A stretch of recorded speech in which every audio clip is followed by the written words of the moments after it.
Tonight I'm going to be making a Hungarian dish called goulash with slow cooked braising steak, and there's actually 6 onions in this recipe, so wish me luck. I'm going to be crying and all sorts. So let's take a look at some of our ingredients. So we've got a teaspoon of sea salt, a 1/4 teaspoon of black pepper, a teaspoon of cumin seeds, 3 cloves of garlic, 6 onions, 400 ml of freshly prepared beef stock, 2 teaspoons of dry parsley, 60 grams of butter, 2 tablespoons of sweet paprika, 2 tablespoons of tomato puree, 3 tablespoons of red wine vinegar, 2 bay leaves, and 800 grams of braising steak. So the first thing we want to do is peel and chop 6 of our onions. Wish me luck.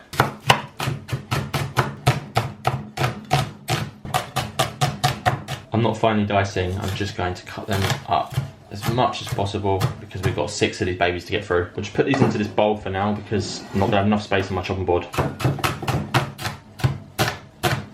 It's starting to get a bit potent in here now. It's really starting to burn, isn't it? Oh, that's bad. They're really starting to water now. Just keep going through it. Just keep chopping them up.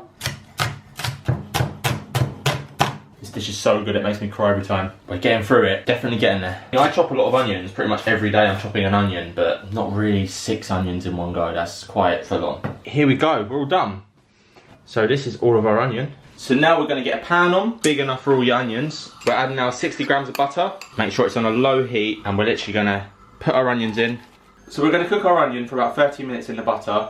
Stir it occasionally, and whilst we're waiting for that to cook and go golden brown, we're going to start working on our beef. And this is realistically what you're going for, just little cubes. You could probably go up to about 1 inch, which is about that much if you wanted to, but I like it a little bit smaller. And you definitely want to get rid of all that fat because otherwise it will be really chewy. We're just going to set this aside for now. So next we're just going to peel and finely chop our garlic. Now we're going to get our cumin seeds chopped together. You want to finely mince it. Now that the onions are going a little bit golden brown and they're starting to get really soft, we're going to add all of our beef broth, red wine vinegar, add in a paprika, add the meat, add in your bay leaves, like garlic and cumin, parsley, and that tomato puree.